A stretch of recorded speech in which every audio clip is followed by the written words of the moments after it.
¿Cómo prepara usted una predicación? ¿Cómo escoge el tema o título de la predicación?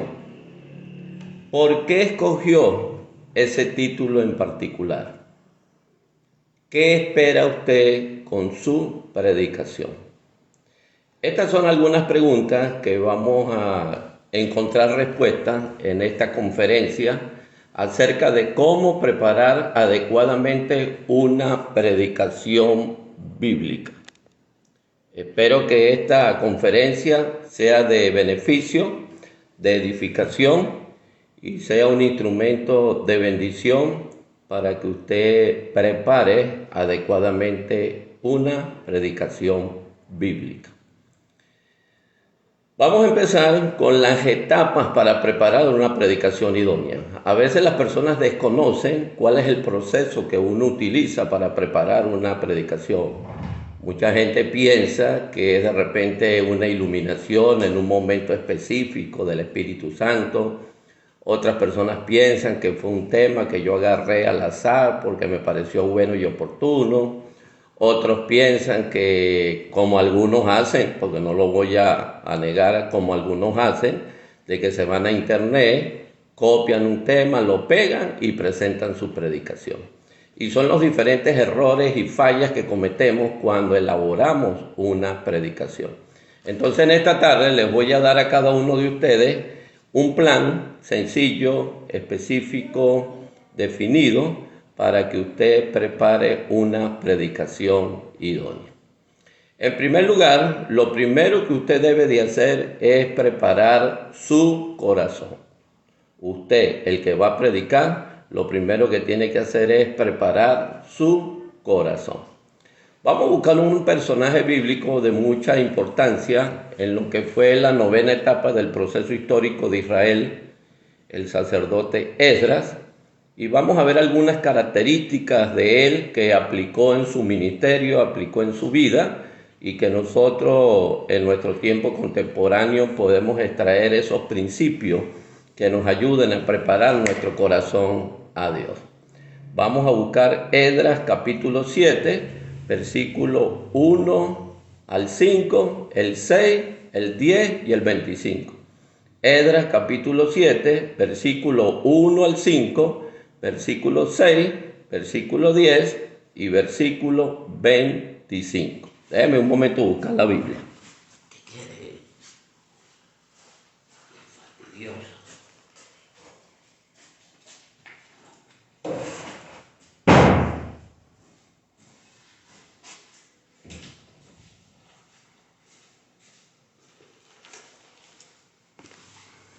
Esdras capítulo 7. Voy a buscarlo aquí y voy a leerlo para ustedes. Y después voy a sacar los principios que nosotros podemos poner en práctica para nuestra vida. Esdras capítulo 7. Lo voy a leer, versículo 1 al 5, versículo 6, versículo 10 y versículo 25. Dice de la siguiente manera, usted lo puede buscar también en su Biblia. Pasadas estas cosas, en el reinado de Artajerjes, rey de Persia, Esdras, hijo de Seraías, hijo de Azarías, hijo de Hilcías, hijo de Salum, hijo de Sadoc, hijo de Aitoc, hijo de Amarías, hijo de Azarías, hijo de Meraiot, hijo de Seraías, hijo de Uzi, hijo de Buki, hijo de Abisúa, hijo de Finés, hijo de Eleazar, hijo de Aarón, primer sacerdote. Y el versículo 6 dice, este Esdras subió de Babilonia, era escriba diligente en la ley de Moisés, que Jehová Dios de Israel había dado, y le concedió el rey todo lo que pidió, porque la mano de Jehová su Dios estaba sobre Esdras. Esto es el capítulo 7 de Esdras, versículo 1 al 6. Vamos al versículo 10 de Esdras, capítulo 7. Dice, porque Esdras había preparado su corazón para inquirir en la ley de Jehová y para cumplirla y para enseñar en Israel sus estatutos y decretos.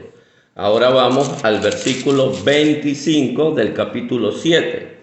Dice: y tú, Esdras, conforme a la sabiduría que tienes de tu Dios, pon jueces y gobernadores que gobiernen a todo el pueblo que está al otro lado del río, a todos los que conocen las leyes de tu Dios, y al que no las conoce, le enseñarás. Entonces, ¿qué principios podemos sacar nosotros en la vida de Esdras que nos puede servir para preparar nuestro corazón para elaborar una predicación? Acuérdense que estamos en la primera etapa de preparar una predicación. Primero es preparar nuestro corazón. ¿Qué aprendo yo de Esdras aquí? Del versículo 1 al 5 me muestra la genealogía o los antepasados de Esdras y nos dice que Esdras era descendiente de Aarón, y como era descendiente de Aarón, era un sacerdote. En el versículo 6 aprendo de Esdras que era un escriba y un diligente en la ley de Moisés. Les recuerdo que escriba en el tiempo del Antiguo Testamento eran las personas encargadas y responsables de examinar, estudiar, interpretar adecuadamente la ley, aplicarla a su vida y enseñarla a otros. Eran como lo que nosotros llamamos hoy en día como los maestros bíblicos.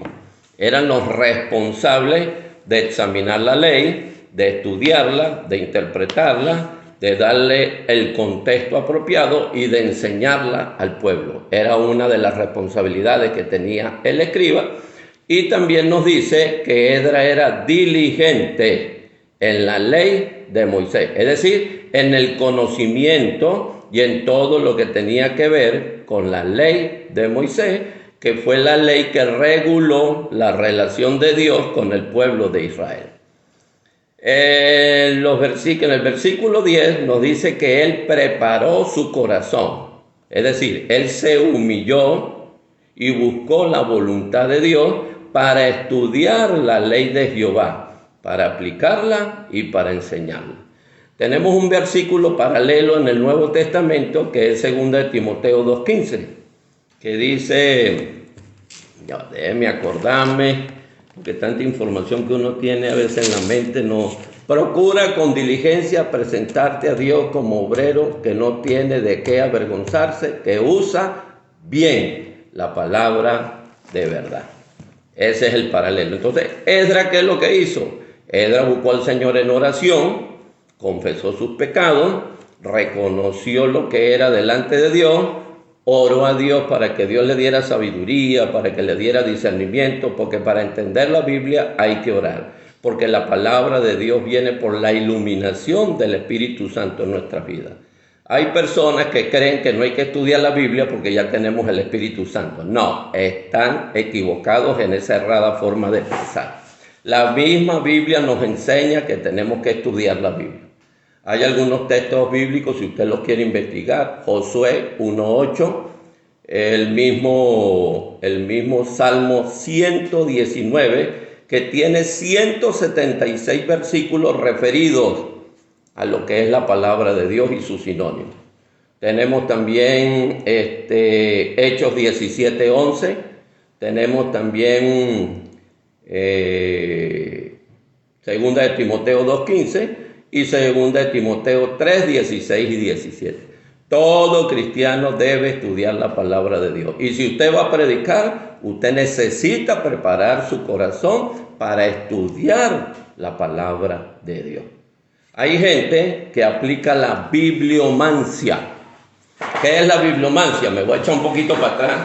Son personas que cuando llegan al púlpito dicen, Señor, revélame, ¿qué le voy a predicar a tu pueblo? Entonces abren la Biblia. ¡Guau!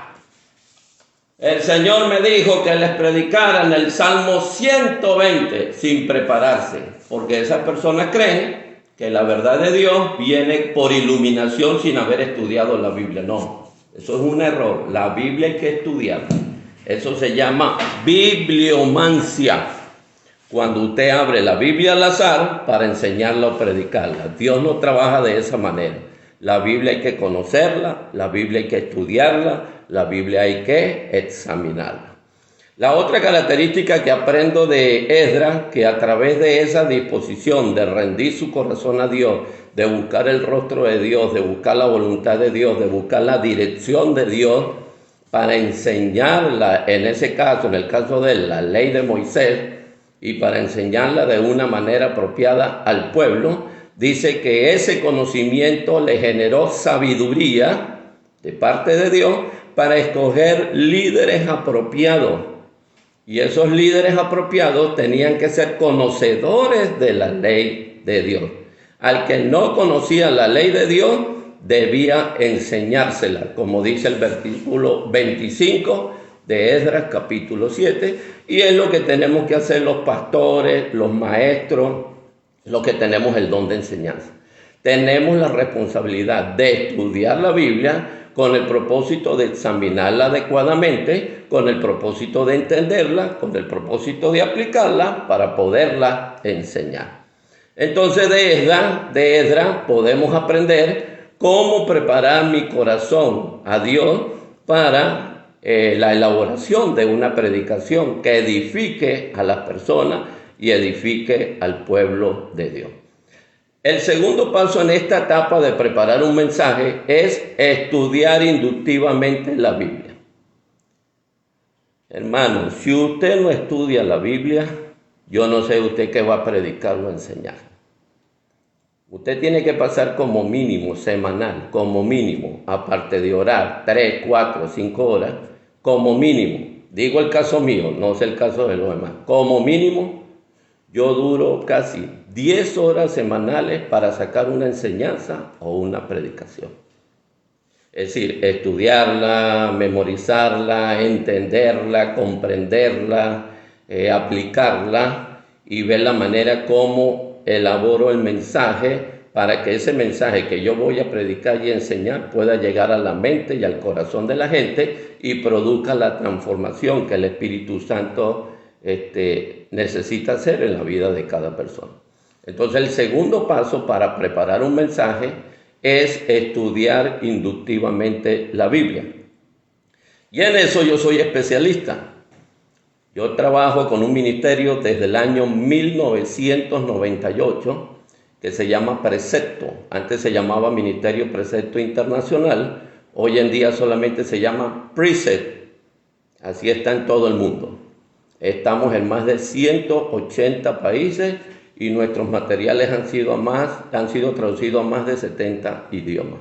Nuestra misión como ministerio es involucrar a las personas en una relación con Dios por medio del estudio y del conocimiento de su palabra. Nuestra visión es cada creyente en Cristo viviendo la palabra de Dios cada día.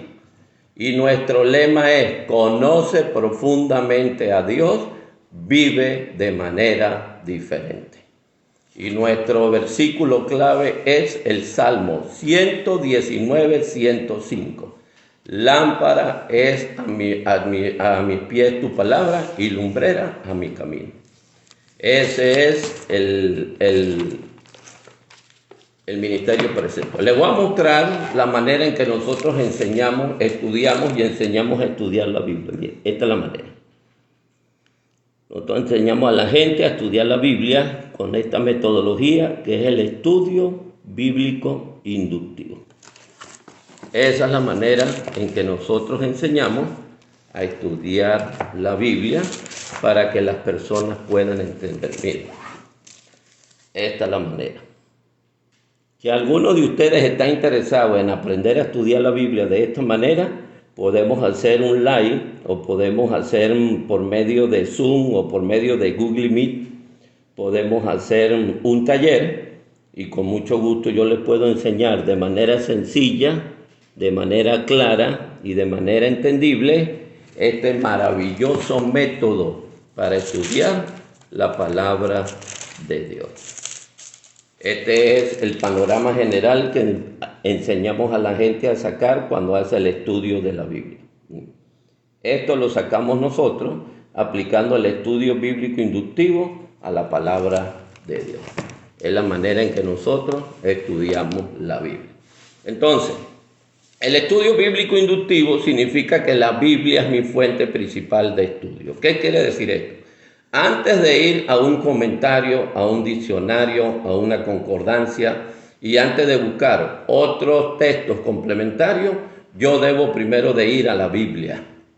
Hay muchas personas que cuando están investigando para sacar la predicación, lo que hacen es ir directamente a un comentario o se van directamente a internet, buscan el tema, le agregan las citas y listo.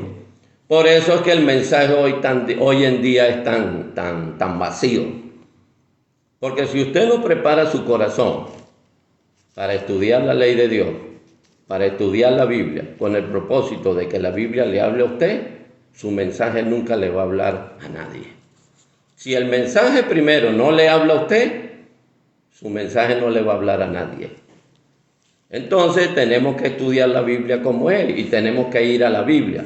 En la oración, cuando usted esté preparando su corazón, usted debe pedirle al Señor, Señor, ¿qué mensaje o qué enseñanza o qué mensaje predico este domingo para que tu iglesia sea edificada?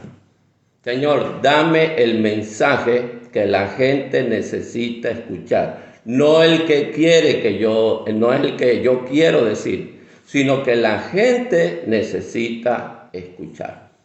Por eso que los púlpitos hoy en día son púlpitos sin poder, sin unción, sin autoridad, porque no estamos predicando la palabra de Dios. Estamos predicando experiencia, estamos predicando filosofía, estamos predicando puntos de vista, estamos predicando lo que yo considero importante, pero no estamos predicando la palabra de Dios y tenemos que cambiar, porque el mensaje hay que predicarlo tal cual como está establecido en la palabra de Dios.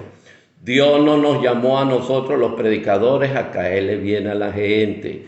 Dios nos llamó a ser fieles a Él y a exponer la palabra de Dios de manera fiel, de manera apropiada, de manera acertada, para que Dios sea glorificado en todo lo que yo predico. No nos olvidemos de eso. Entonces, para estudiar la Biblia, el estudio bíblico inductivo tiene 3 elementos. La observación, que es examinar qué dice el texto. La interpretación, que es entender el significado del texto. Y la aplicación, que son lecciones para mi vida. Entonces, cuando yo hago la observación del texto, que comienzo a examinarlo, yo debo leer el texto varias veces para tener como una primera expectativa del texto que yo he seleccionado.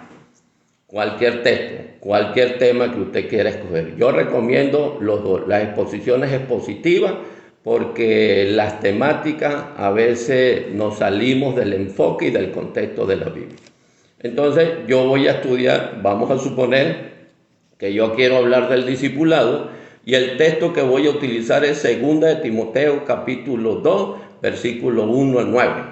También puede ser Mateo 28, 19 y 20. Cualquier texto que usted escoja, entonces usted primero tiene que estudiarlo. ¿Y cómo lo estudiamos? Empezamos observando el texto, examinando lo que dice el texto. Yo lo leo varias veces, después lo leo con propósito. Y una manera de leer un texto con propósito es interrogando al texto con las 6 preguntas básicas, que es quién, qué, cómo, cuándo, dónde y por qué. Un momentico, por favor, que voy a tomar agua. Hay que hidratarse, eso es muy importante.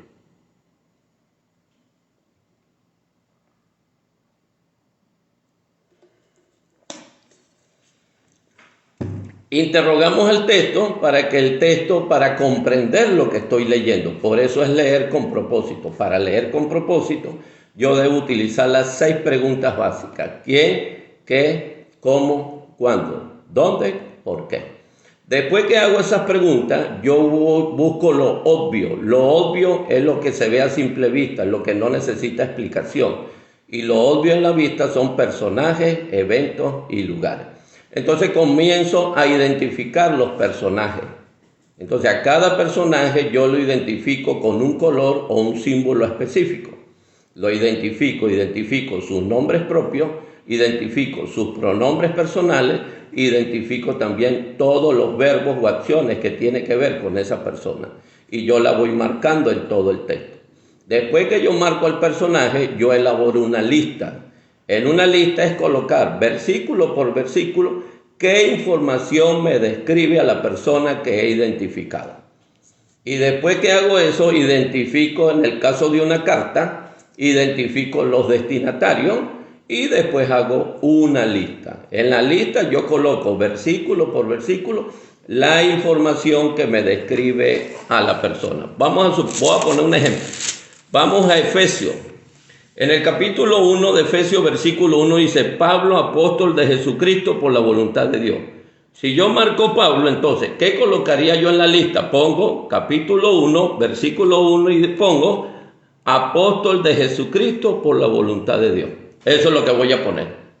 Eso es poner la información que identifique a la persona que yo estoy marcando. Después que marco, en este caso el autor, marco al destinatario y hago la lista. Si aparecen otros personajes principales, marco a esos personajes y elaboro la lista. Elaborando esta lista, la lista me va dando información detallada acerca de qué es lo que está pasando en ese capítulo en específico. Porque cuando usted comienza a identificar los personajes comienzan a proveernos la información de los eventos, nos comienza a proveer la información de dónde sucedió esto, cuándo sucedió esto, por qué sucedió esto y cómo sucedió. Entonces yo comienzo a marcar o a identificar las palabras clave. La palabra clave es una palabra importante que el autor repite y utiliza para dar a entender su mensaje al lector, que en este caso soy yo. Yo soy el lector. Entonces, de esta manera yo no forzo el mensaje a decir lo que yo quiero que diga, sino que yo como receptor estoy pendiente, analizando y meditando lo que el autor del libro quiere decir, porque esa es la exégesis bíblica, ver el significado del libro o del capítulo para sus destinatarios originales de ese tiempo. Y la hermenéutica es la sabiduría de cómo traer esa verdad a mi tiempo contemporáneo. Entonces, a veces hacemos mucha hermenéutica, pero olvidamos la exégesis. Y para mí lo principal es la exégesis. Porque si yo no tengo el significado original para las personas de ese tiempo en que fue escrito el libro, yo puedo sacar al libro de su contexto y no va a causar el impacto que debe causar en la vida de toda persona.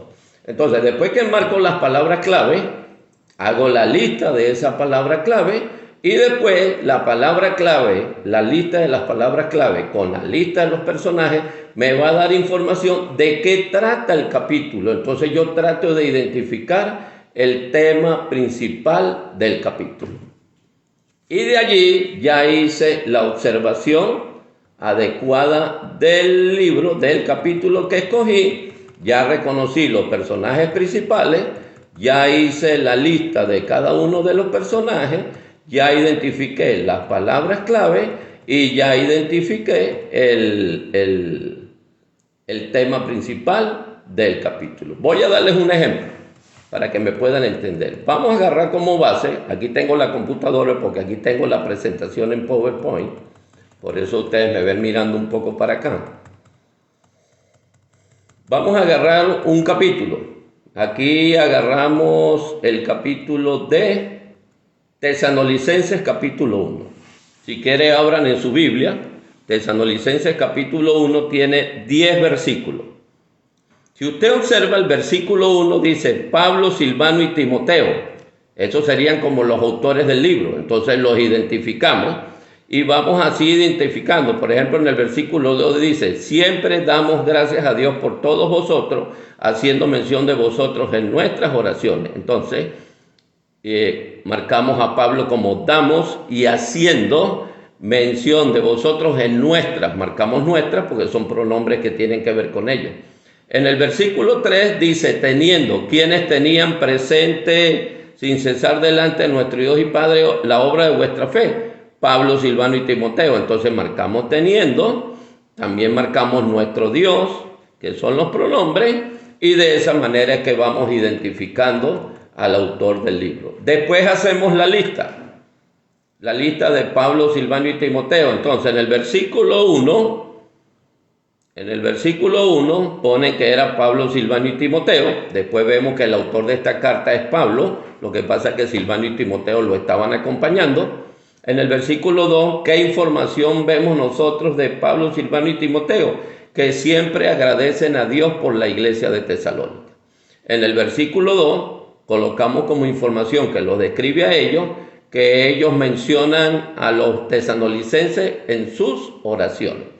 En el versículo 3 ponemos que Jesucristo es su Señor y Dios es su Padre. De esa manera es que vamos haciendo la lista. Después marcamos a los tesalonicenses. Si vamos al versículo 1 del capítulo 1 de 1 Tesalonicenses, dice Pablo, Silvano y Timoteo a la iglesia de los tesalonicenses. Ellos serían los destinatarios y los marcamos. Y dice, en Dios Padre y en el Señor Jesucristo, gracias a vosotros, marcamos vosotros, porque son pronombres que tienen que ver con ellos. En el versículo 2 nos dice, siempre damos gracias a Dios por todos vosotros. Y en el 3 dice, teniendo presente sin cesar delante de nuestro Dios y Padre, vuestra obra de fe, vuestro trabajo de amor y la firmeza de vuestra esperanza en nuestro Señor Jesucristo. ¿Cómo sería la lista de ellos? Solamente estoy dando el ejemplo, no lo estoy dando todo, sino para que usted tenga más o menos la información. Entonces, ¿cómo sería la lista de ellos? Vamos a poner la iglesia de los tesalonicenses. En el versículo 1, están en Dios Padre y en el Señor Jesucristo. En el versículo 1 tienen gracia y paz. En el versículo 3 tienen obra de fe, tienen trabajo de amor y tienen firmeza de su esperanza en Jesús en la presencia de Dios. Esas serían las características de Pablo, Silvano y Timoteo y sería la característica de la iglesia de los tesalonicenses. Ahora, viendo estas dos listas, vemos que puede surgir una palabra clave. Y la palabra clave que surge aquí en este capítulo es la palabra evangelio y su sinónimo. Si ustedes se van al capítulo 1 de 1 Tesalonicenses, en el versículo 4 dice, porque nuestro evangelio es una palabra clave y se marca. En el versículo 6 dice, y vosotros vinisteis a ser imitadores de nosotros y del Señor, habiendo recibido la palabra, se refiere a evangelio. Y en el versículo 8 dice, porque saliendo de vosotros la palabra del Señor, se refiere al evangelio de Cristo. Entonces, después que marcamos, hacemos la lista.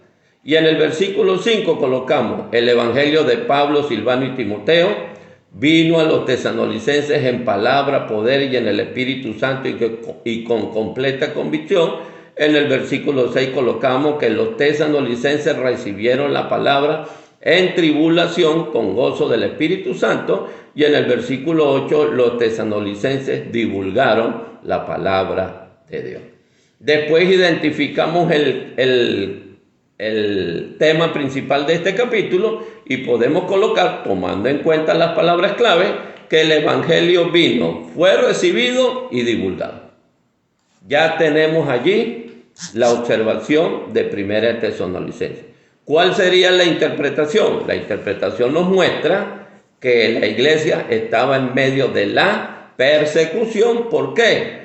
Porque en el versículo, si usted lo observa, en el versículo 6 dice, los tesalonicenses recibieron la palabra en tribulación.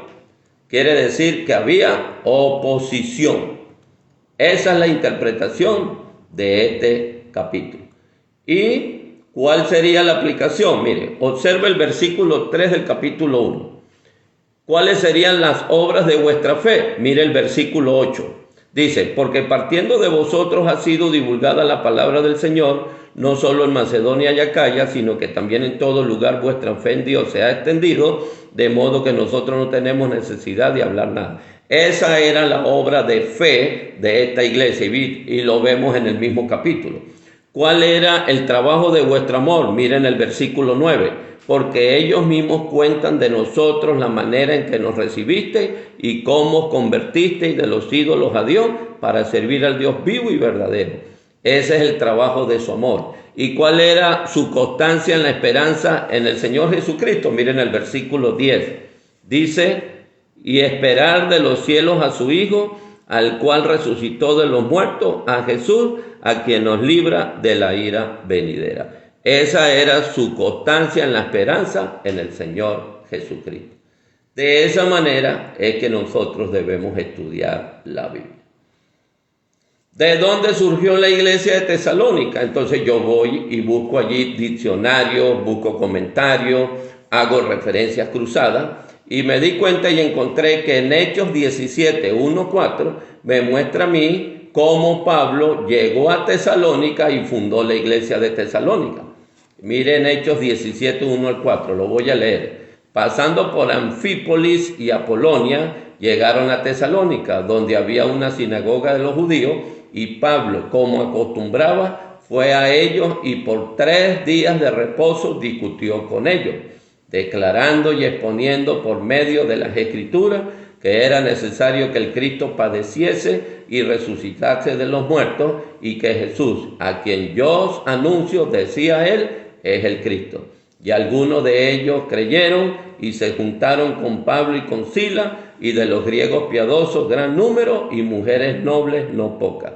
Allí fue que surgió la iglesia de Tesalónica, a la cual Pablo le dirigió 2 cartas. ¿Cuál sería la aplicación? Acuérdense que aplicación es qué lecciones para mi vida saco del estudio que hice de este capítulo. Una aplicación o una enseñanza para mi vida, aplíquelo a su vida personal. No es para los demás. Primero tiene que aplicársela a usted porque usted va a exponer la palabra de Dios. Como ya les dije antes, si la palabra no le habla a usted, ¿cómo su mensaje que usted preparó le va a hablar a la gente? Primero tiene que hablarle a usted. Entonces, cuando usted saca las aplicaciones del estudio personal de la Biblia, yo saco una, por ejemplo, tener obras de fe, trabajo de mi amor por el Señor y constancia en mi esperanza. Otra enseñanza o lección para mi vida es que debo divulgar el Evangelio de Cristo como hijo de Dios. Y puedo mostrar un mapa donde quedaba la iglesia de Colosas. La iglesia de Tesalonicense pertenecía a la provincia de Macedonia. Creo que lo que hoy en día ahí está arriba de Grecia, está cerca de Albania, por ahí, de esos países que se desprendieron de lo que antiguamente era la República de Yugoslavia. Entonces, en esa región es que quedaba Tesalónica y estaba cerca del mar Mediterráneo. Entonces, fíjese, primero usted preparó su corazón para inquirir en la ley de Dios y para preparar su mensaje. Ese es el primer paso. El segundo paso, usted estudió inductivamente la Biblia. Es decir, el capítulo o los versículos que usted escogió para el mensaje que usted quiere dar. Y en tercer lugar, usted debe escoger el título y elaborar el bosquejo. Usted debe escoger el título y elaborar el bosquejo. Entonces, ¿qué título puedo escoger yo de mi estudio personal de Tesalonicenses? Yo puedo hablar acerca de la proclamación del Evangelio de Cristo. Porque esa fue la enseñanza que yo vi y va de acuerdo a lo que yo quiero predicar. Entonces usted dice la importancia de predicar el Evangelio de Cristo. O la importancia o la misión de la iglesia en predicar el Evangelio de Cristo. Ese es el título que usted escogió. Entonces ahora elaboramos el bosquejo. Para usted elaborar un bosquejo, primero ya dijimos que debe orar, en segundo lugar debe estudiar la Biblia, en tercer lugar debe identificar el mensaje central a predicar, en cuarto lugar usted debe estructurar el sermón. Acuérdense que todo sermón de manera tradicional tiene una introducción, tiene 3 ideas principales, puede tener 2 subideas de cada idea principal. Después viene la conclusión. Si quiere puede sacar principios y después saca aplicaciones para la vida personal y después allí usted hace la invitación si quiere hacer la invitación. Yo comúnmente hago invitación. Yo lo hago. Los reformistas no lo hacen, eso es problema de ellos. Yo lo hago. porque nunca la gente quiere hacer las cosas por sí mismo y a veces hay que ayudarlo. Si usted lo hace o no lo hace, tranquilo, no se va para el infierno. Acuérdense que estamos bajo la gracia, no bajo la ley, no tenemos que ser tan legalistas ni irnos a los extremos.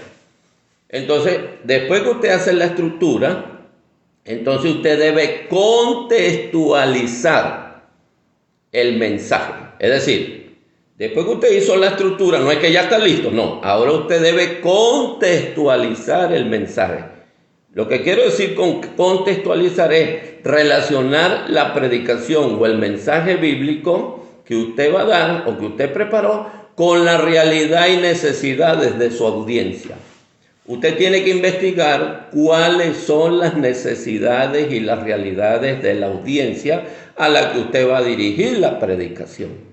Muchos predicadores fallan en este punto, porque a veces predican algo que ellos tienen en la mente, pero ellos no ven, no estudian la necesidad que tiene la gente que va a recibir el mensaje. Por eso que el mensaje no llega al corazón. Por eso que el mensaje no llena el vacío de la gente, porque fue un mensaje más filosófico, fue un mensaje más emocional o mental que un mensaje de vida.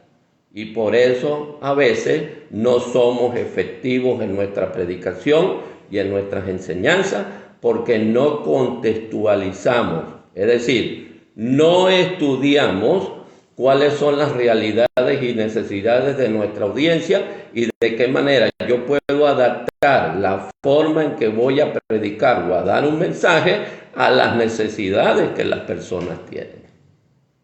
Y ese es un paso importante para que usted lo pueda poner en práctica. Usted debe también tener en cuenta que cuando usted predica, usted tiene un propósito.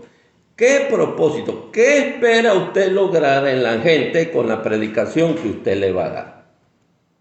Tenemos que tener un propósito al predicar, porque si usted predica por predicar, no va a lograr ningún resultado. Usted no le está atinando a nada. Usted no está enfocando la cuestión en un objetivo. Usted no está enfocando su predicación en lograr algo. Usted debe hacer la predicación para lograr algo. Y es muy bueno que usted de manera personal escriba cuál es el propósito o los propósitos que usted persigue cuando usted predica ese mensaje. ¿Qué quiere usted lograr en la vida de las personas? Eso es muy importante que lo anote. No se lo va a decir a la gente. Es una guía para usted. ¿Qué quiero yo lograr con esta enseñanza? Por ejemplo, si el mensaje es acerca de la misión de la iglesia de evangelizar, ¿qué quiere lograr usted? Que la gente tome conciencia que es una responsabilidad que tenemos todos los discípulos de Cristo de volver la proclamación del evangelio un elemento esencial en nuestra vida diaria o en nuestro estilo de vida. ¿Vio? Un propósito. Predique con un propósito. Por eso es importante que usted tome tiempo y que usted, después que contextualizó o entendió la realidad y necesidades de la audiencia y de qué manera usted puede relacionar su predicación con esa necesidad y con esa realidad, entonces usted elabora un propósito o propósito. ¿Qué quiero yo lograr en la gente a través de la predicación que les voy a dar? Paso 4. El paso 4 es exponer adecuadamente la predicación. Comúnmente, un buen mensaje de predicación se lleva de 30 a 45 minutos. La gente tiene un mal concepto del tiempo cuando predica. La gente cree que porque predica más va a impactar más. Cambie esa perspectiva errada. Un buen mensaje, desde mi punto de vista, respeto los puntos de vista de los demás. Yo tengo 34 años como discípulo de Cristo. Y un buen mensaje dura de 30 minutos a 45 minutos. Hay personas que predican 3 horas, 4 horas, hora y media. Y bueno, ese es mi punto de vista. Porque yo lo que quiero es impactar la vida de la gente con el mensaje de la palabra de Dios. Yo no quiero llevarme la gloria de nada. Yo quiero es llevar a la gente a la Biblia, llevar a la gente a Cristo y que la gente se vea con Cristo. Yo solamente soy un mensajero. Yo solamente soy, en el momento que predico, soy como el intermediario, pero no llamaría intermediario. Soy el mensajero que Dios está usando para llevar a la gente a Cristo. Nada más.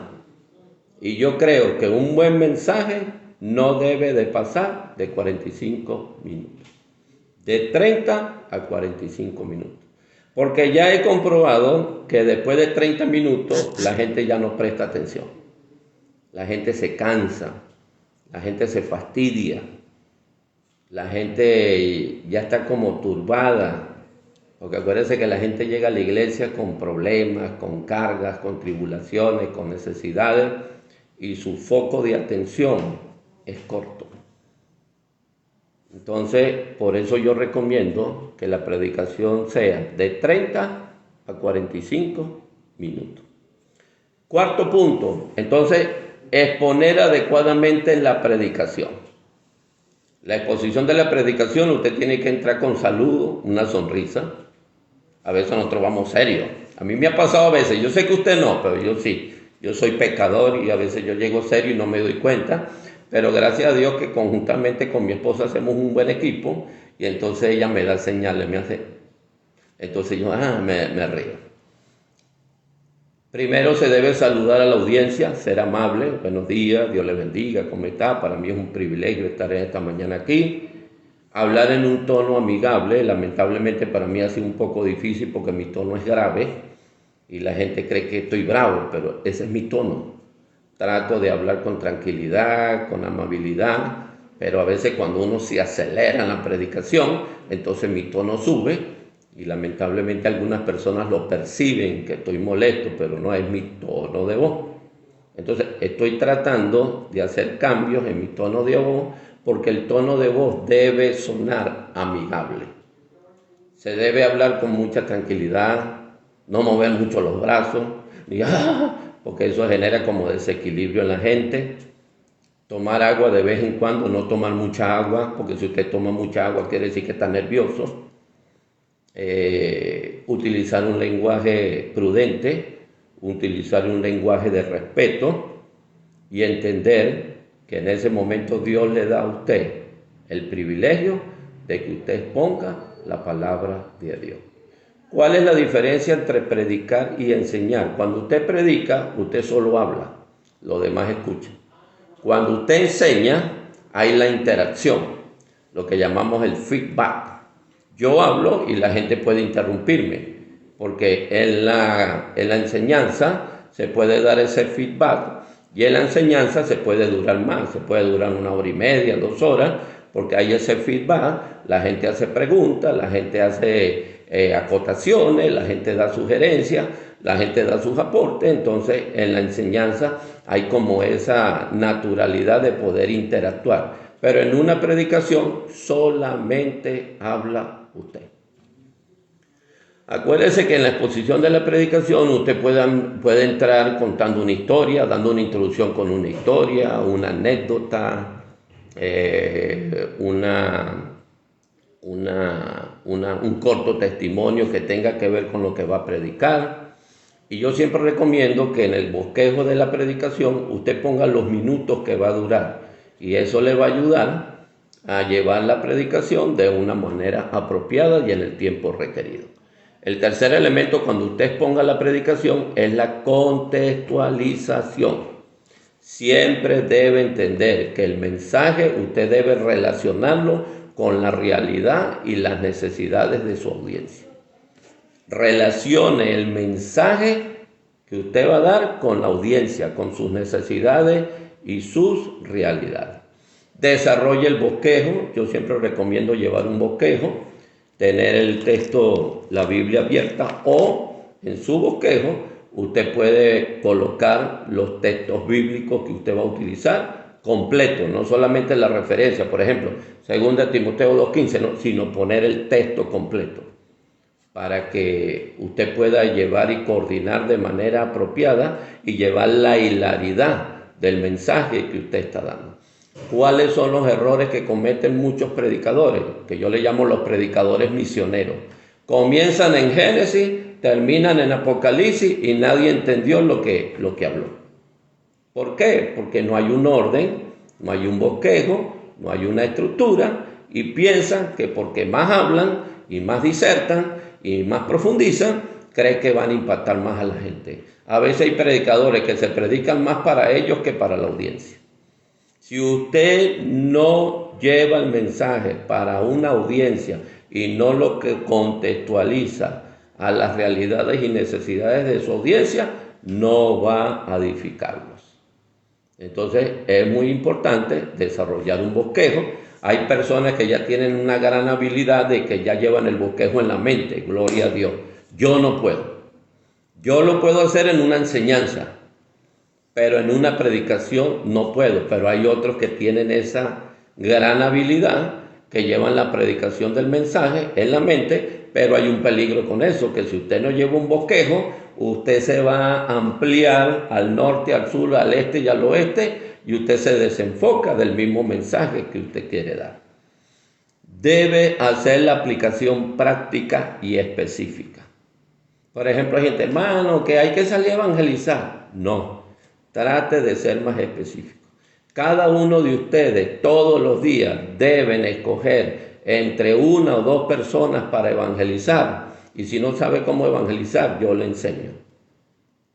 ¿Cuánto tiempo va a dedicar usted la semana que viene en evangelizar? ¿Cuánto tiempo del día y cuánto tiempo de la semana? ¿Vio? Cosas de manera específica. No aplique de manera general, porque en la generalidad no hay acción. Debemos de ser lo más específico posible. Y debemos motivar a la acción. Un llamado a la acción. No es que la gente, wow, el tremendo mensaje. No, ahora cómo lo aplico a mi vida. Cómo lo aplico a mi estilo de vida. Cómo lo aplico a mi diario vivir. Entonces, déle ideas a la gente de cómo hacerlo y motive a la gente a hacerlo. Y siempre, en toda predicación, yo siempre hago el llamado principal a personas a recibir a Cristo como su Señor y Salvador personal. Siempre, porque en toda predicación siempre hay una visita. Siempre hay una visita y yo siempre hago el llamado. Si hay alguna persona en este momento que todavía no ha hecho decisión de fe por el Señor, yo le pido que por favor pase aquí adelante porque quiero orar por usted. Esa es la manera en que yo lo hago. Cada quien tiene su manera personal y específica, pero esa es la manera que yo lo hago. Y después usted lo que debe es orar. Si pasó alguien, ore por él, que repita la oración de fe, que es el primer paso. Y después ora o le dice al pastor, usted le dice a la gente, bueno, ¿de qué manera Dios te habló a tu vida? ¿Qué aspecto de tu vida tú necesitas cambiar? ¿Qué estás haciendo mal que deberías corregir? Comience allí a adorar a Dios y a orar. Pídale a Dios que le muestre qué es lo que usted tiene que hacer. Y en ese momento que la gente esté orando, yo le digo al pastor, le hago señas, y me retiro y él se queda ahí ministrando a la gente. Esa es la manera en que yo hago una predicación. Esa es la manera más sencilla. Hay gente muy especialista en esto, ¿no? A mí me gusta hablar de manera sencilla porque todo el mundo no tiene esa capacitación y esa preparación teológica. Entonces yo trato de hacerlo lo más sencillo del posible. ¿Cómo lo hizo el Señor Jesucristo? Lo complicado lo volvió fácil. Lo difícil lo volvió comprensible. Esa es mi forma de trabajar y esa es mi forma de enseñar y de predicar. Entonces trate de utilizar lenguaje sencillo, lenguaje entendible. Lea Usted como predicador debe leer mucho para enterarse de lo que está aconteciendo, cuál es la tendencia de las personas, hacia dónde va la sociedad, cuáles son las inclinaciones de las personas, qué es lo que a la persona les llama la atención, y de allí usted puede tener idea para sacar muchas predicaciones que van a ser de bendición y edificación a las personas. Espero que esta conferencia haya sido de edificación y bendición para su vida. Por favor, le pido que haga su comentario o que dé sus sugerencias, sus recomendaciones, qué le pareció el contenido de esta conferencia, porque eso nos anima a seguirnos preparando, a mejorar, a corregir algunas cosas que debemos de corregir, y siempre su opinión es muy importante para mí. Les habló su pastor y amigo Jorge Arias desde la bella y hermosa ciudad de Guanare, estado Portuguesa, Venezuela, y recuerde, con temor de Dios y determinación, todo lo puedo lograr en la vida. Cuídense.